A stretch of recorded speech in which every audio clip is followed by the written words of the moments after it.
ठाकरेंचा आणखीन एक आमदार शिंदेंच्या गळाला लागलाय का अशी चर्चा सुरू आहे। एकनाथ शिंदे आणि ठाकरेंच्या आमदारांमध्ये गुप्त बैठक झाली आहे।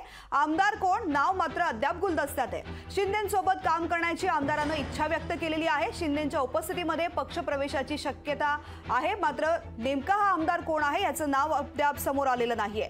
मात्र आणखीन एक आमदार गळाला लागल्याची सुद्धा चर्चा सुरू झालेली आहे। हा आमदार नेमका कोण यांचं नाव समोर आलेलं नाहीये। ठाकरेंचा आणखीन एक आमदार शिंदेंच्या गळाला लागलाय का अशी चर्चा आता सुरू झालेली आहे। गुप्त बैठक सुद्धा झाल्याचं समजतंय। उद्धव बाळासाहेब ठाकरे शिवसेनेच्या उपनेत्या सुषमा अंधारे सध्या आपल्या सोबत आहेत। सुषमाजी, चर्चा सुरू झाली आहे, पुन्हा एकदा एक आमदार फुटणार याची आपली प्रतिक्रिया? पैशाचा माज आहे, खोके भरपूर आहेत। ईडी सीबीआय सारख्या यंत्रणा हात जोडून समोर उभ्या आहेत।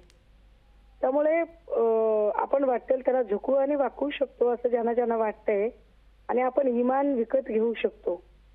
ज्यांना इमान विकायचं असेल आणि इमान विकून जाण्यामध्ये समाधान असेल, तर मला वाटतं याच्या सगळ्यांवरती आपण भाष्य करू नये।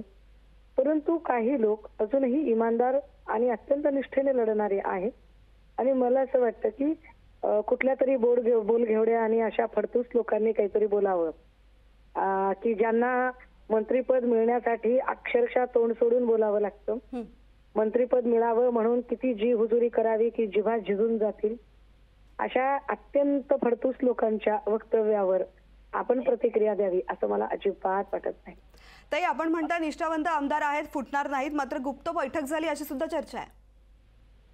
मी तेच म्हटलं ना की कोण बोलतंय याला फार महत्व असतं। म्हणजे समजा श्रीकांत शिंदे बोलतायत का, एकनाथ शिंदे बोलतायत का, तर निश्चितपणे आपण व्यक्त झालं पाहिजे त्यावर।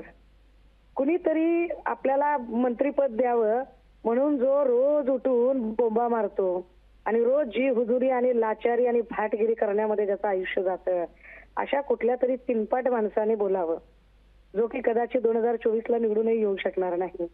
त्या असल्या माणसांच्या प्रतिक्रियेवर आणि त्याने सांगितलेल्या गोष्टींवरती आपण काय व्यक्त व्हावं? नक्कीच असो, नक्कीच, ईश्वर त्यांना क्षमा करो। सुषमाताई, खूप खूप धन्यवाद आपण लोकशाही मराठीला प्रतिक्रिया दिल्याबद्दल। तर निष्ठावंत आमदार आहेत, ते फुटणार नाही असा विश्वास सुषमा अंधारे यांनी व्यक्त केलाय।